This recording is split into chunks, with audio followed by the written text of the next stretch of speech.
¿Qué onda, gente? ¿Cómo están? Espero estén bien.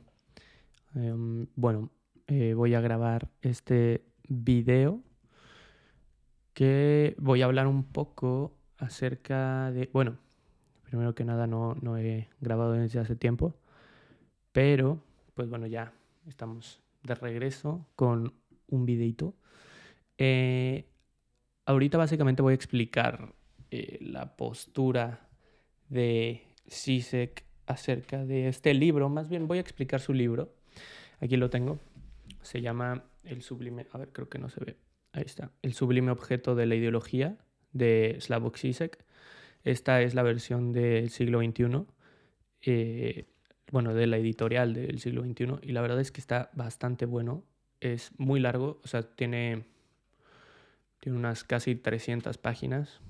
Eh, y no es como los típicos libros que tienen muchos espacios, ¿no? Tiene bastante texto, ¿no?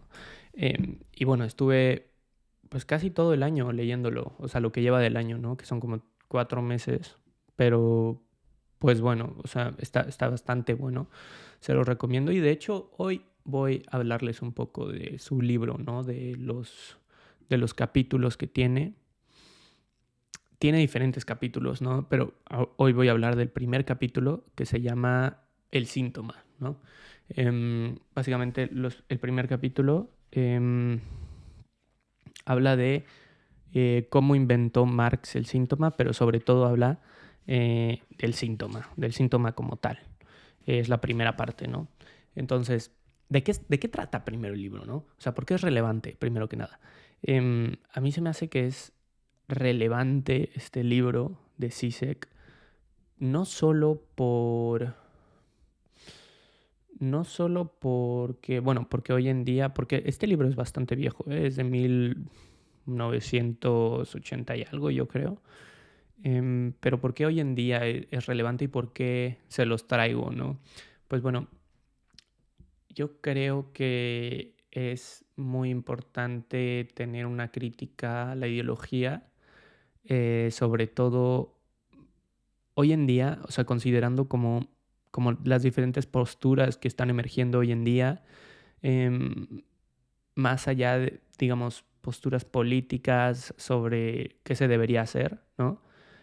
Se me hace muy importante tener también una crítica a la ideología, no en el sentido, y ahorita pues espero reflejarlo un poco, pero no tanto como en el sentido marxista de la crítica de la ideología, eh, sino un poco más crítica, ¿no? Como lo refleja Zizek aquí.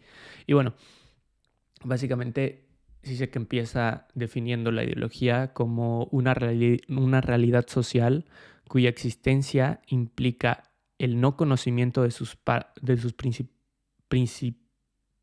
participantes en lo que se refiere a su esencia. Es decir, la efectividad social cuya reproducción implica que los individuos no sepan lo que están haciendo. Esa es básicamente como la posición marxista, ¿no? Como de una falsa conciencia, ¿no?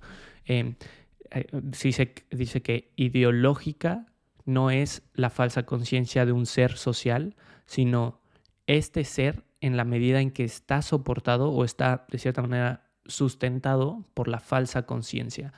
Em, y bueno, muchas veces cuando hoy en día se habla de ideología, justamente se habla de estas posiciones ideológicas falsas o estas posturas, pero se tiene como de una manera muy caricaturizada, podría decirse, ¿no? De la ideología, de lo que es en realidad la ideología. Zizek aquí también empieza a hablar del síntoma, ¿no? El síntoma social. Y bueno, tiene diferentes capítulos. Pero en primera instancia, o sea, lo que les podría decir es que pueden llegar a empezar a pensar la ideología como una falsa conciencia, pero en el sentido en el que no en la oposición de real y falsa, como de hay una ideología o una conciencia real, verdadera, ¿saben? En este sentido, sino más bien todas las ideologías son de cierta manera, falsas en sí mismas, o sea, estas falsas conciencias. O sea, de cierta manera, nadie puede tener una verdadera conciencia de algo. O sea, no hay, de cierta manera, eh, digamos, una postura media, ¿no?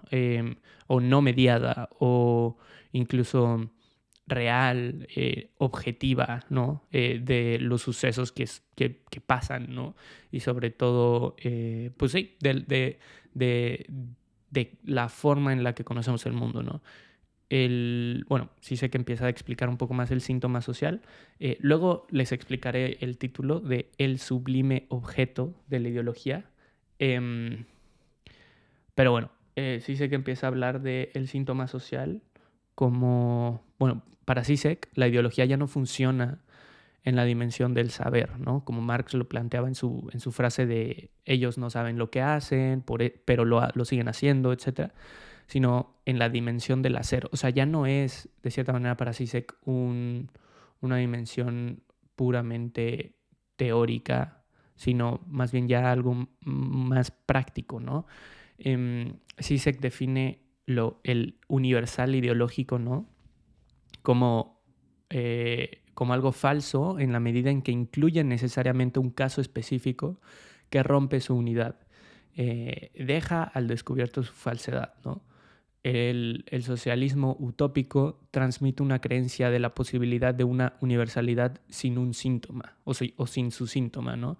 Sin el punto de excepción que funciona como su negación interna.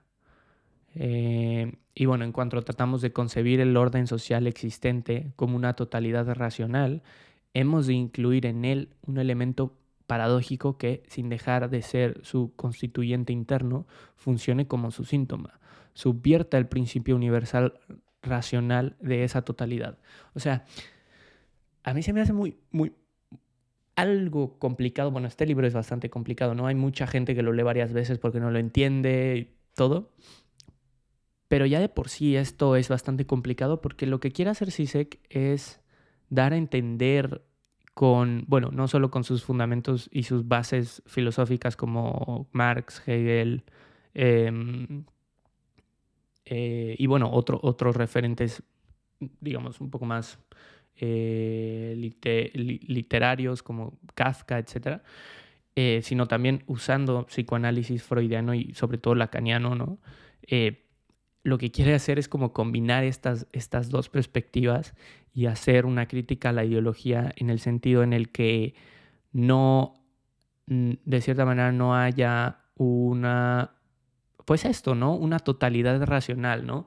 Dice que lo que va a hacer él es justamente incluir un elemento paradójico en el cual explique de cierta manera un síntoma social.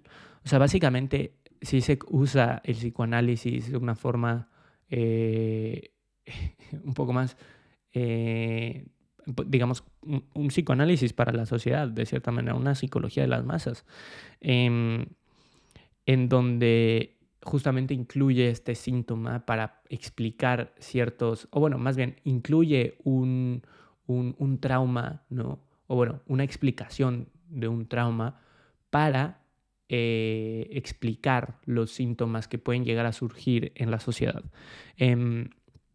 Explicando esto un poco más, pues bueno, llega la perspectiva del fetichismo de la mercancía, bueno, diferentes capítulos.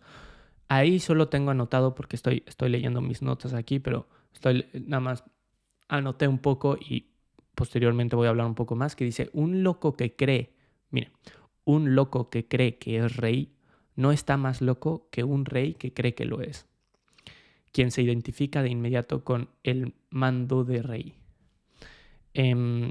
¿A qué me refiero aquí? Bueno, básicamente Zizek se refiere a que, bueno, Zizek y sobre todo Lacan, que creo que es el que explica esto posteriormente, es que justamente esta idea de ser rey, que aquí lo tengo anotado un poco después, ¿no? Pero básicamente dice que el que alguien se piense, o bueno, no alguien, sino el rey como, mira, dice aquí, la definición de Lacan de un loco es alguien que cree en su identidad inmediata como él mismo. O sea, dice que un rey, por ejemplo, no puede distanciarse de su definición o de su, digamos, mandato simbólico social de ser rey.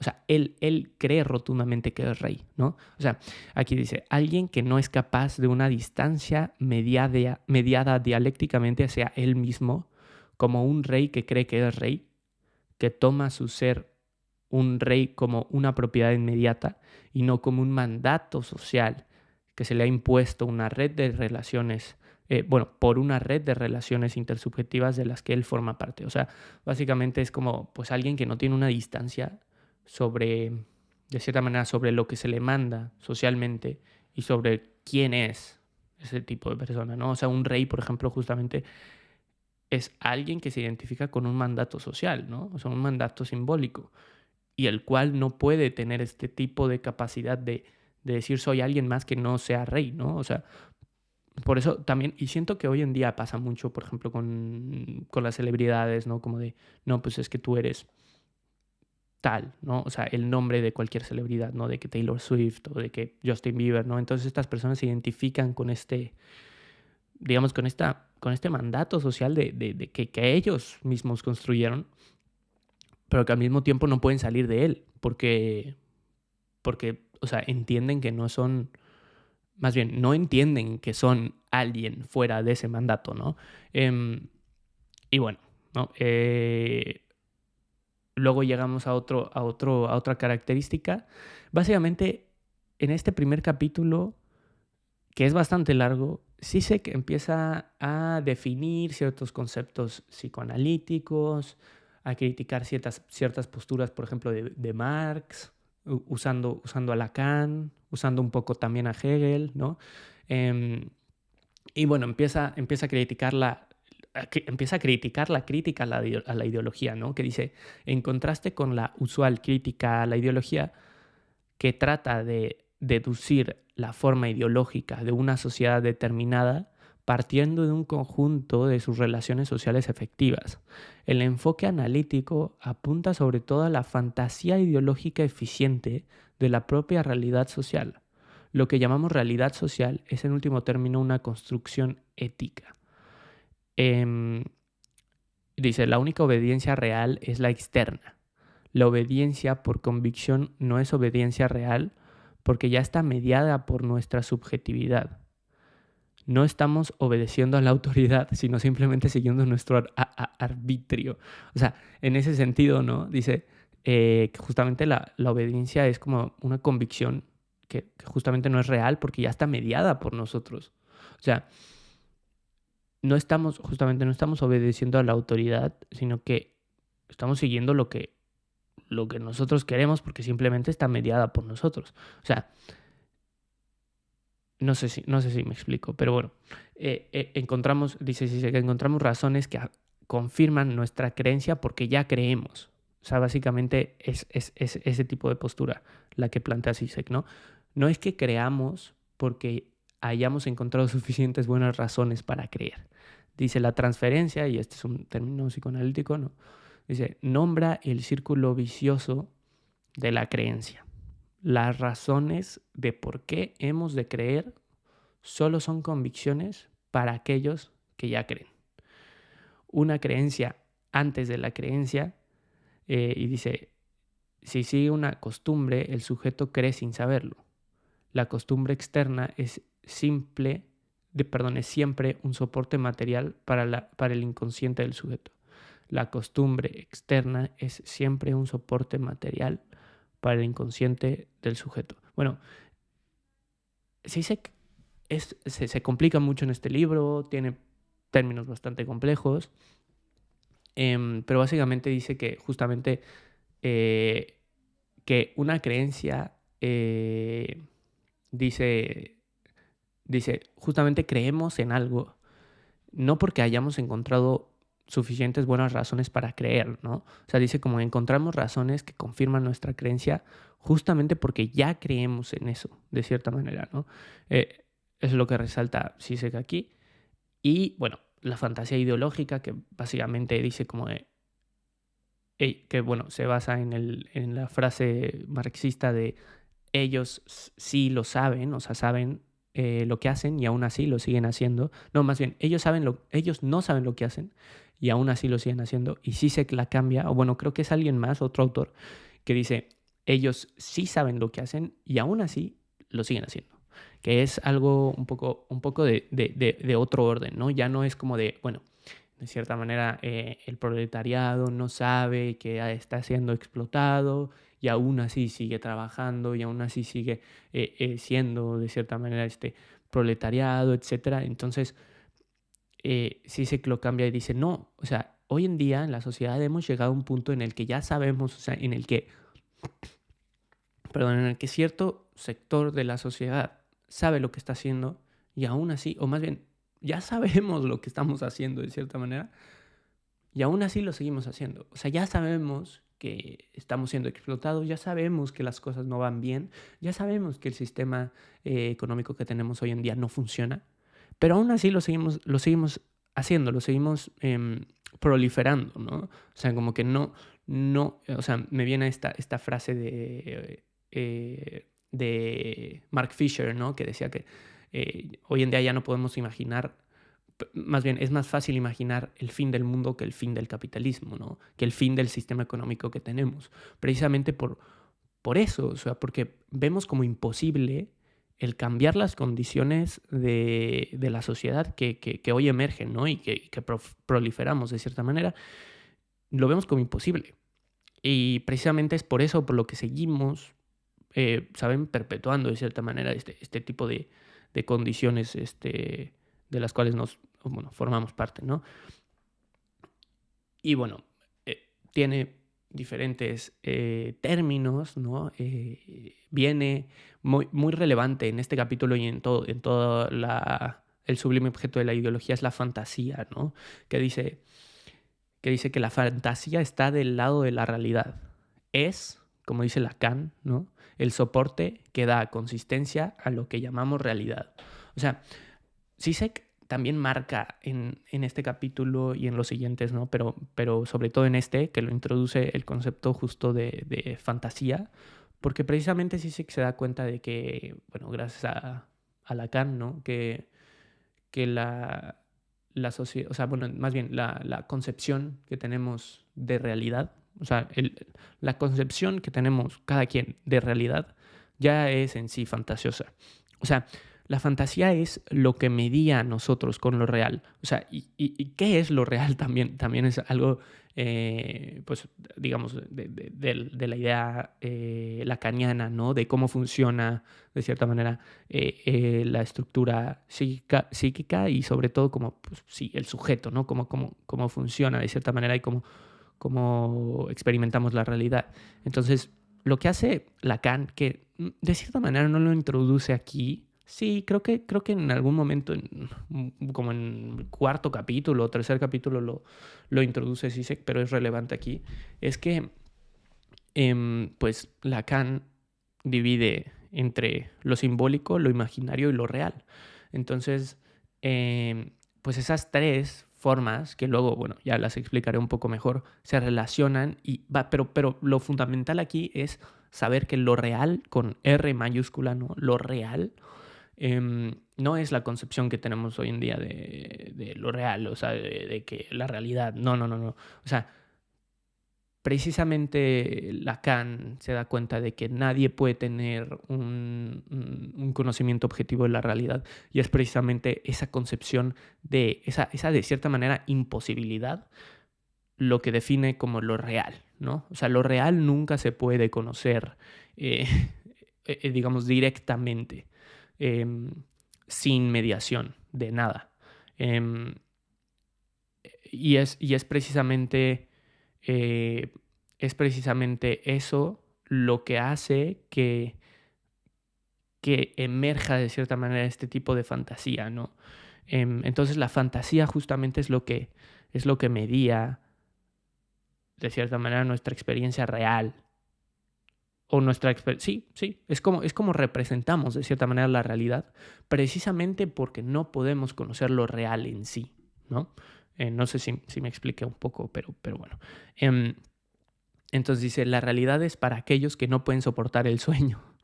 esa es una definición, creo, de Lacan, ¿no? Que dice, la realidad es una construcción de la fantasía que nos permite enmascarar lo real de nuestro deseo. Bueno, también viene la cuestión del deseo, ¿no? En Lacan, que es muy, muy presente. Y también en Zizek, que está constantemente hablando del deseo, ¿no? Y bueno, pero regresando a la ideología. Dice, la ideología no es una ilusión tipo sueño que construimos para huir de la insoportable realidad. Repito, la ideología no es una ilusión de tipo sueño que construimos para huir de la insoportable realidad. En su dimensión básica es una construcción de la fantasía que funge de soporte a nuestra realidad. O sea, es una construcción de la fantasía que funge de soporte a nuestra realidad. Una ilusión que estructura nuestras relaciones sociales efectivas, reales, y por ello o por ellos encubre un núcleo insoportable, real, imposible. Una dimensión social traumática que no se puede simbolizar. O sea, aquí básicamente Zizek usa el psicoanálisis para darle una explicación o una perspectiva nueva, literalmente, a la sociedad, ¿no? O sea, al funcionamiento de la sociedad y gracias a la ideología, ¿no? Pero básicamente dice que es una ilusión que estructura nuestras relaciones sociales efectivas, reales, y por ello encubren un núcleo insoportable, real e imposible, una dimensión social traumática que no se puede simbolizar. O sea, básicamente usa el psicoanálisis para darle una explicación a los, digamos, a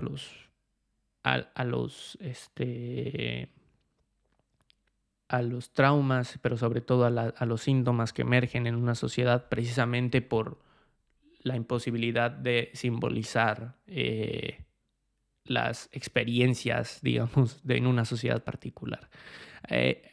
Zizek tiene muchas críticas en este libro y sobre todo, él como alguien, ¿no? O sea, como filósofo o lo que sea él, precisamente porque muchas personas no conciben, o sobre todo muchos psicoanalistas, o sea, lo critican precisamente por tener esta dimensión social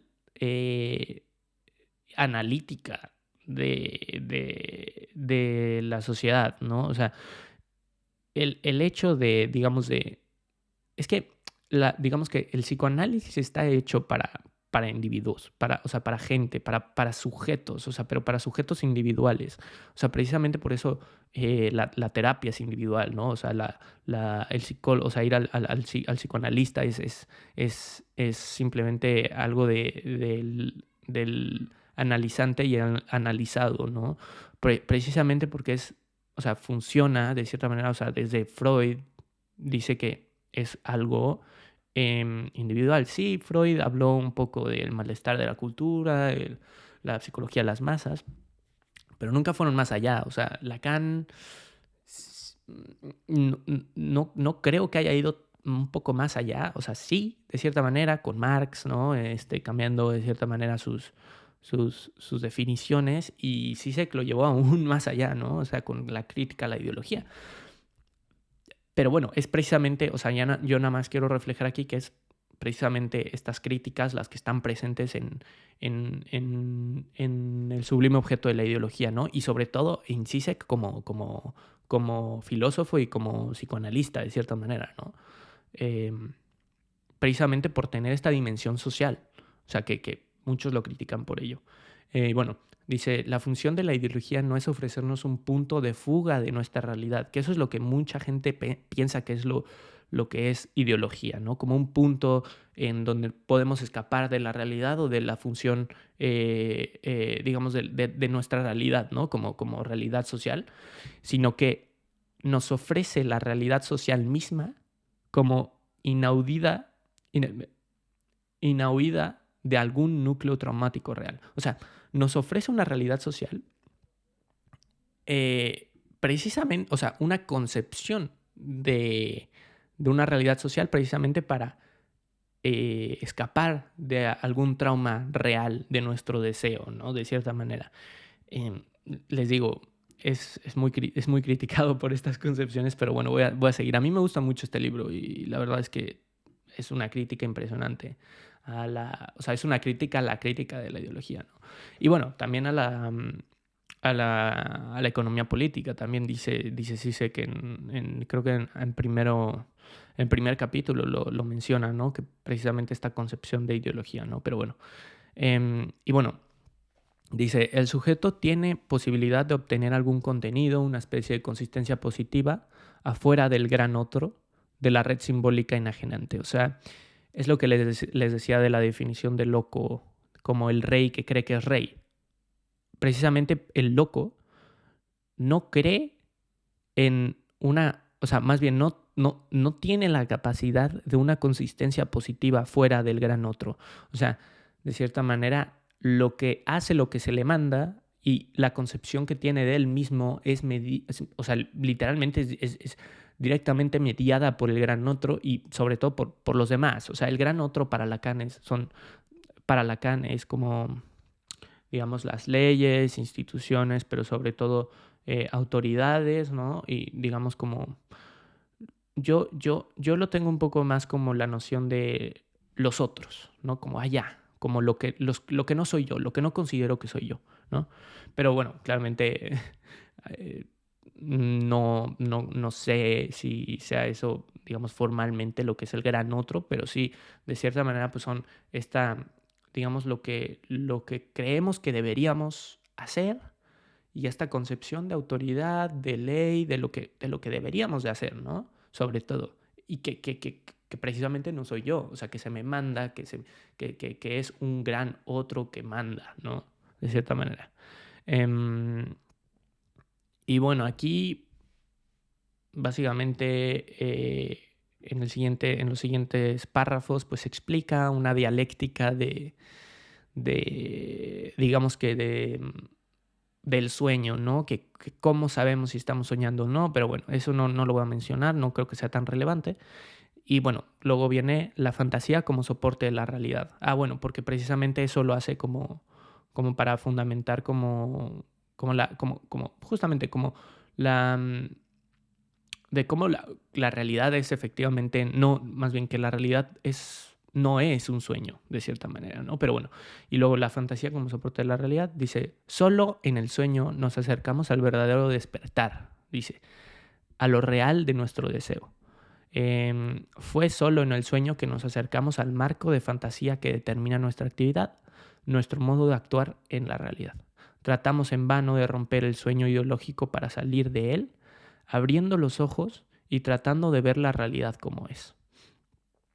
Tratamos en vano de romper el sueño ideológico para salir de él, abriendo los ojos y tratando de ver la realidad como es. Pero es efectivamente, perdón por la luz, que luego se va, no sé si se va la luz, pero el sol, pero bueno, justamente dice que tratamos de superar, de cierta manera, o de romper este sueño ideológico que tenemos, tratando de ver la realidad como es, tratando de ver la realidad en sí. Pero bueno, esto y también tiene muchas implicaciones, ¿no? Y ahorita que he estado leyendo un poco a Hegel, me salta por ahí pensar en justamente en lo real en sí, ¿no? En qué es lo real en sí, porque siento que hoy en día tenemos la concepción de que la realidad en sí am, es algo que se puede conocer, ¿no? Es como lo real lacaniano, ¿no? O sea, como tener un conocimiento objetivo de la realidad que todos podemos aprender y que es universal y que es trascendente sobre todo. Y bueno, o sea, uno de los principales o de las principales personas que yo he visto, o bueno, filósofos que yo he visto que ha criticado esa idea es Hegel, ¿no? O sea, de cierta manera con la fenomenología del espíritu se da cuenta que precisamente es que gracias a la imposibilidad de poder conocer las cosas en sí, es por lo que podemos tener un conocimiento de las cosas efectivamente. O sea, y luego pone este ejemplo de sustancia-sujeto, que luego sí sé que lo usa mucho, pero bueno. Bueno, Y una explicación también que me acuerdo haber leído en otro libro acerca de Hegel fue de otro autor, pero fue de que la explicación que tiene Hegel de cierta manera bueno, la explicación que él da, no Hegel, pero el autor que escribió sobre él, de, de la verdad, ¿no? Que qué es la verdad. Básicamente él lo pone como que hay dos concepciones de verdad, em, pero dice que una es básicamente o sea, dice que está la perspectiva en que todos tenemos de cierta manera un conocimiento subjetivo de la realidad, pero es digamos, la relación, no la relación, pero la, la digamos, la concepción más bien el acuerdo social que tenemos para ciertas cosas, lo cual hace que lo consideremos como verdad, ¿no? Sin embargo, esa verdad siempre cambia. O sea, no siempre es así. Quiero decir, las cosas nunca han sido así. Y es uno de los muchos argumentos como por ejemplo, del sistema neoliberal, por ejemplo, del sistema capitalista, pero sobre todo de la perspectiva neoliberal de naturalizar todo lo contingente, ¿no? O sea, de decir de cierta manera como todo lo que lo que no perdura, como que muchas cosas o concepciones que tienen de su perspectiva de la realidad hacen que parezcan que sean naturales. O sea, de cierta manera como que el sistema capitalista emerge naturalmente, ¿no? Que es natural, ¿no? Del ser humano, ser, digamos, individualista y, digamos que, envidioso por naturaleza, ¿no? Lo cual pues yo tendré mi perspectiva de eso, pero bueno, ya me estoy yendo un poco de tema, ¿no? Dice, justamente, la única manera, aquí dice que la única manera de romper el poder de nuestro sueño ideológico es confrontar lo real de nuestro deseo que se anuncia en este sueño. Bueno, eso es algo ya un poco más psicoanalítico, pero bueno, y luego pone el ejemplo de la figura ideológica del judío, que básicamente dice que la idea antisemita del judío no tiene nada, más bien dice, la respuesta adecuada al antisemitismo no es el judío en realidad no es así, sino la idea antisemita del judío no tiene nada que ver con los judíos. ¿Por qué? Porque la figura ideológica de un judío es una manera de remendar la incongruencia de nuestro propio sistema ideológico. O sea, básicamente aquí sí se pone que toda figura ideológica, como en este ejemplo el judío, es una manera digamos, que tenemos nosotros de tratar digamos, de conglomerar, ¿no? Algo, una incongruencia de cierta manera de nuestro propio sistema ideológico. O sea, es decir, es como de cierta manera un parche, ¿no? Que ponemos al decir, bueno, no, es que esto no hace sentido, pero le voy a poner un parche. O sea, le voy a poner un parche para que tenga sentido. O sea, justamente, si aquí pone el ejemplo, por ejemplo, del judío en práctica. O sea, de cierta manera como de, bueno, sí, tenemos esta concepción del judío, del antisemitismo, ¿no? De que el judío es malo, ¿no? Y de que etcétera, etcétera. Y entonces pero esta persona, por ejemplo, va a su casa y ve a su vecino que lo trata muy bien y su vecino es justamente un judío, ¿no? Y entonces dice, pero qué raro, ¿no? O sea, yo tengo esta concepción del antisemitismo, soy, de cierta manera, de que los judíos son así, no sé qué, y bueno, pero mi vecino me trata muy bien, o sea, que es esta incongruencia, ¿no? Y bueno, luego eso, dice, si se puede voltear muy fácilmente en vez de decir, bueno, pues tal vez la concepción que tenemos del antisemitismo está mal. O sea, más bien, sí, de la concepción que tenemos del judío está mal. Y que en realidad no son así. Pero aquí recalca que muchas veces, aquí creo que lo anoté, dice, una ideología en realidad triunfa cuando incluso en los hechos que a primera vista la contradicen, es decir, en práctica, que mi vecino es buena onda, me trata bien, etc., empiezan a funcionar como argumentos a su favor. Es decir, llega alguien más y dice, no, es que tu vecino no es así, es que precisamente es mucho más, ¿sabes? Malicioso, o sea, de que ten mucho más cuidado, porque precisamente esa es la apariencia que quiere que pienses, ¿no? O sea, que precisamente él no es así, o sea, precisamente está ocultando algo mucho más profundo del cual no te estás dando cuenta. Entonces, no te acerques tanto a él, ¿sabes? O sea, es precisamente peor de lo que pensabas. Entonces, precisamente ese es como el parche que muchas veces le ponemos a estos, de cierta manera, estas figuras ideológicas, ¿no? Como dice Zizek. Bueno, y luego ya viene un capítulo bastante largo que yo creo que voy a acabar ya este episodio aquí, que básicamente habla del plusvalor y el plus de goce. El plusvalor, bueno, en la perspectiva marxista predominante, la mirada ideológica es una mirada parcial que pasa por alto la totalidad de las relaciones sociales. En tanto que la perspectiva lacaniana, la ideología designa antes bien una totalidad que borra las huellas de su propia imposibilidad. Dice, para Lacan, ¿no? La ideología designa una totalidad que borra las huellas de su propia imposibilidad. Es decir, que justamente para Marx esta mirada parcial era precisamente, pasaba por alto, digamos, unas relaciones sociales mayores, ¿no? Totales o un poco más grandes, o sí, superiores de cierta manera, que las determinaba. Sin embargo, para Lacan, justamente como funciona la ideología, es que es como una totalidad, ¿no? O sea, trata de ser una totalidad que borra las huellas de su imposibilidad. O sea, que hace que sea posible, ¿no? Que sea algo como digamos, armónico, de cierta manera, ¿no? En Marx, o bueno, en el marxismo, un fetiche oculta la realidad positiva de las relaciones sociales. Es decir, no quiero tardarme mucho aquí, pero básicamente para Marx el fetichismo de la mercancía es de cierta manera justamente por ejemplo, de una mercancía que justamente nosotros al comprar una mercancía no sabemos de cierta manera las relaciones sociales que tuvieron o que fueron necesarias para poder hacer y desarrollar y producir esa mercancía, ¿no? O sea, hay algo que oculta justamente las relaciones sociales. Hay algo que la mercancía oculta detrás de ella, las relaciones sociales, las cuales básicamente nosotros no conocemos, y es precisamente ese fetiche para Marx, ¿no? De cierta manera, hasta cierto punto, ¿no?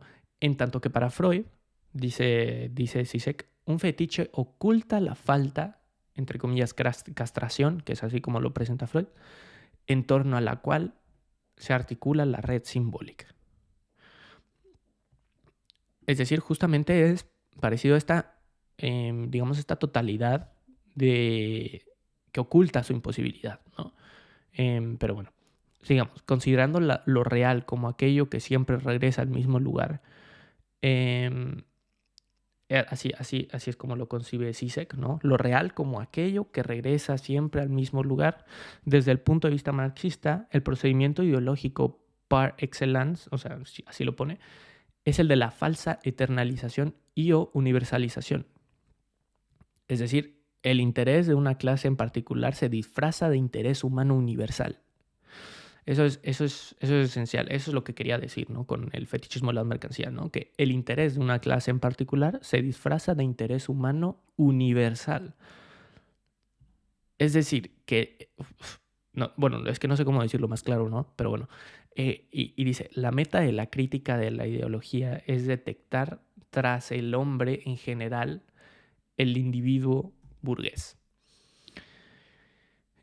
Y luego dice, pero el procedimiento ideológico más astuto es la oposición a la eternalización. O sea, no es la eternalización como decía Marx hace un momento, ¿no? Dice Zizek, sino que es una historización súper rápida. Dice, la historización súper rápida nos ciega al resistente núcleo que retorna como lo mismo a través a través de las diversas historizaciones y simbolizaciones. Dice, esto sucede como un fenómeno que se designa como el anverso perverso de la civilización del siglo XX. O sea, sí se pone el ejemplo de los campos de concentración, ¿no? Que dice, todos los diferentes intentos de vincular este fenómeno, o sea, los campos de concentración, con una imagen concreta, es decir, el Holocausto, Gulag, etc., de reducirlo a un producto de un orden social concreto, es decir, fascismo, stalinismo, etc. Es decir, nosotros, cuando pensamos en estos, digamos, fenómenos perversos, que es decir, hacemos, o más bien vinculamos este tipo de fenómenos con una imagen como el Holocausto, etc., y lo reducimos a un producto de un orden social concreto. O sea, es decir, bueno, no puedo decir la palabra aquí, pero ustedes ya saben, digamos, de orden fascista o de orden stalinista o de orden, ¿saben? Alemán, ¿no? Pero dice, sí, aquí dice, ¿qué no son todos estos otros tantos intentos de eludir el hecho de que en este caso estamos enfrentando lo real de nuestra civilización que retorna como el mismo núcleo traumático de todos los sistemas sociales? Más bien, en todos los sistemas sociales. O sea, aquí sí se plantea algo muy, muy interesante, pero sobre todo muy, muy preocupante, ¿no? Porque dice que este tipo de fenómenos que tratamos de interpretar y de reducirlo a un producto de orden social concreto, ¿no? O sea, como de un sistema que fue gracias a un sistema social que surgió en el siglo XX, de ciertos movimientos de cierto orden, como ya dije. Pero sí sé que aquí dice que, pues que no, esto es simplemente un intento de eludir que estamos enfrentando lo real de nuestra civilización que retorna como algo traumático en todos los sistemas sociales. O sea, sobre todo dice en todos los sistemas sociales. O sea, no dice nada más que sucedió en este sistema alemán hace 100 años. O sea, dice, no, en todos los sistemas sociales. Es por eso que a mí se me hace muy contundente, ¿no? O sea, de cierta manera esta es la perspectiva que tiene Zizek, muy importante, muy interesante, ¿no? Pero bueno. Y luego dice Zizek, tenemos épocas en las que las relaciones de producción están de acuerdo. Bueno, empieza a explicar aquí las relaciones de producción con las fuerzas que se desarrollan. Al final llega a la conclusión en que el capital primero incluye el proceso de producción como lo encuentra, artesanos, etc. Y solo después va cambiando las fuerzas productivas paso a paso, modelándolas de tal manera que se cree una correspondencia. Y luego, pero luego se me hace interesante la pregunta que plantea. Dice como, bueno, pues si de cierta manera el capital, ¿no? Usa o incluye las relaciones sociales que encuentra y después va cambiando las fuerzas productivas conforme pasa el tiempo, ¿no? Hasta que correspondan. Luego sí se plantea una pregunta que dice, bueno, pero entonces, si esto es así, ¿cuándo podemos hablar de un acuerdo entre fuerzas productivas y relación de producción en un momento, en el momento capitalista de producción? Y dice que nunca, que nunca. O sea, no podemos hablar de un acuerdo entre las fuerzas productivas de relación y las fuerzas productivas y la relación de producción, las relaciones de producción. ¿Por qué? Pues dice, pues es que esta es la condición del capital, del capitalismo, o sea, del sistema, ¿no? Y de cierta manera de su acumulación, etcétera, ¿no? Dice, esta es la condición. Precisamente, dice, es esta contradicción interna la que obliga al capitalismo a la reproducción extendida y permanente, dice, al incesante desarrollo de sus propias condiciones de producción.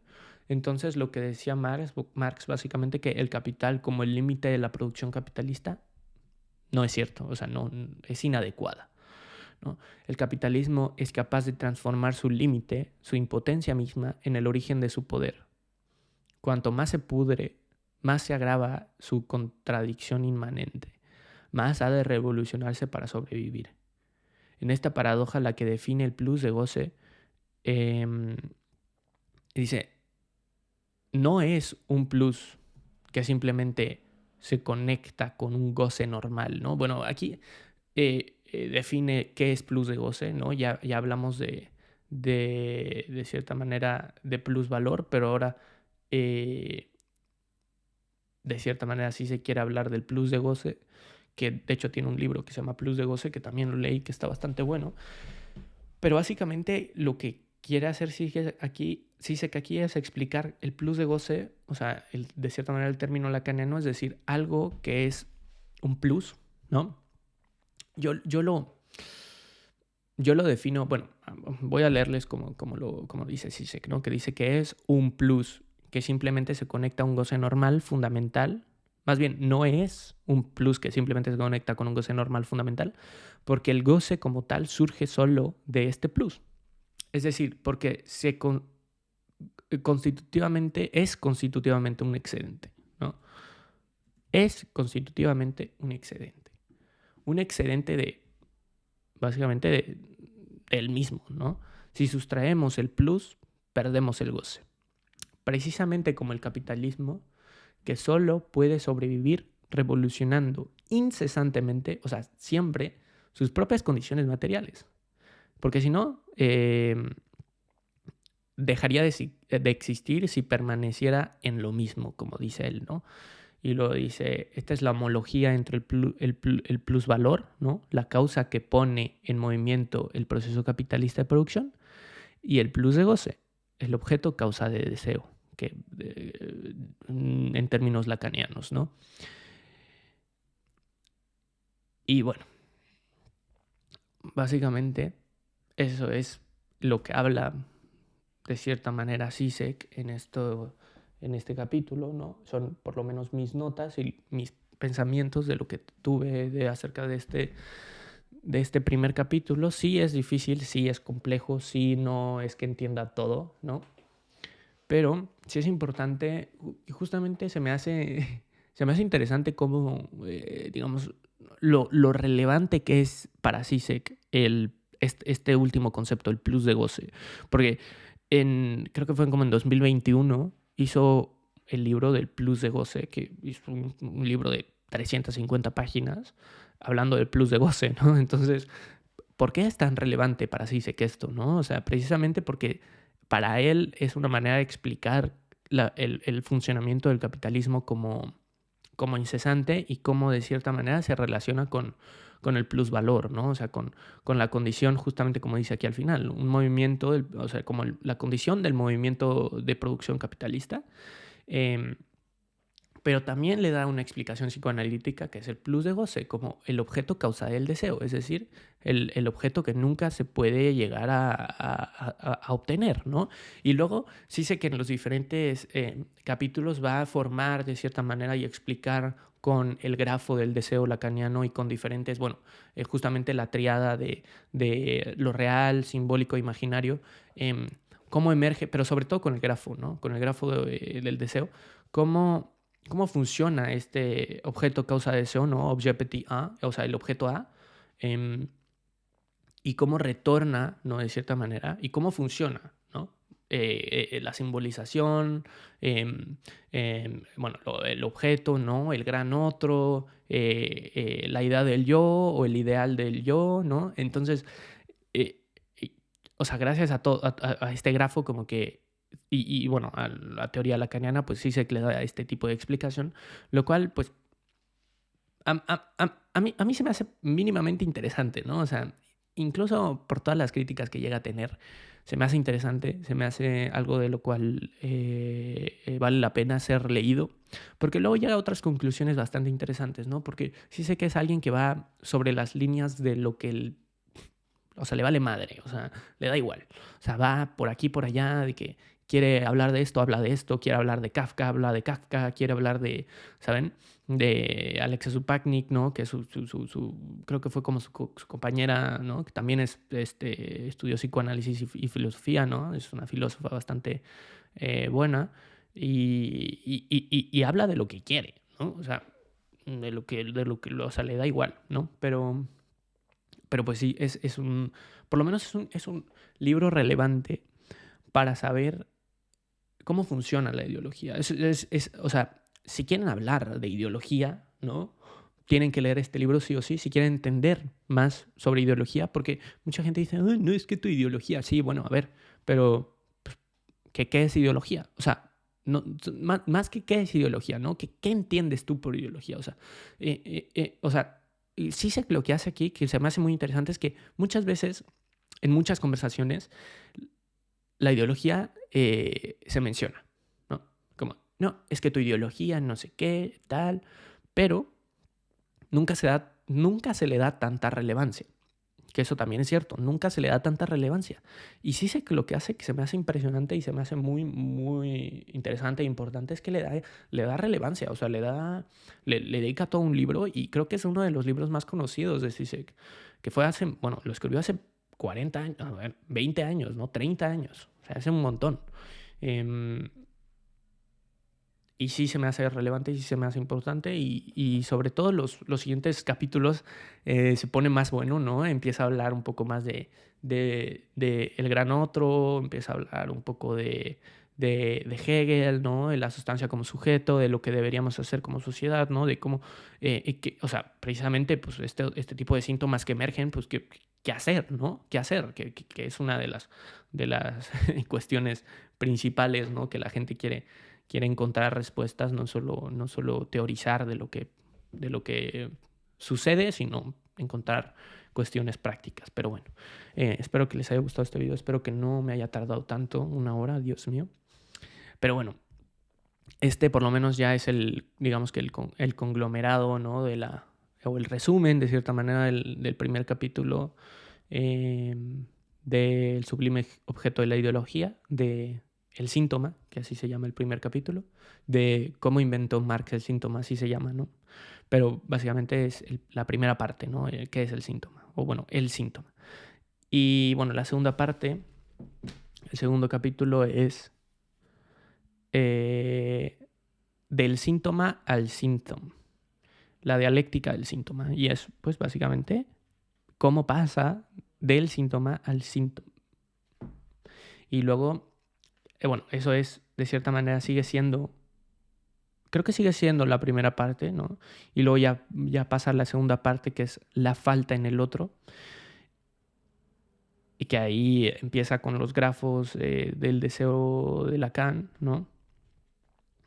Y posteriormente está en la tercera parte de el sujeto. Creo que solo tiene 3 partes. Sí, solo tiene 3 partes. O sea, entonces el síntoma, la falta en el otro, creo, y el sujeto.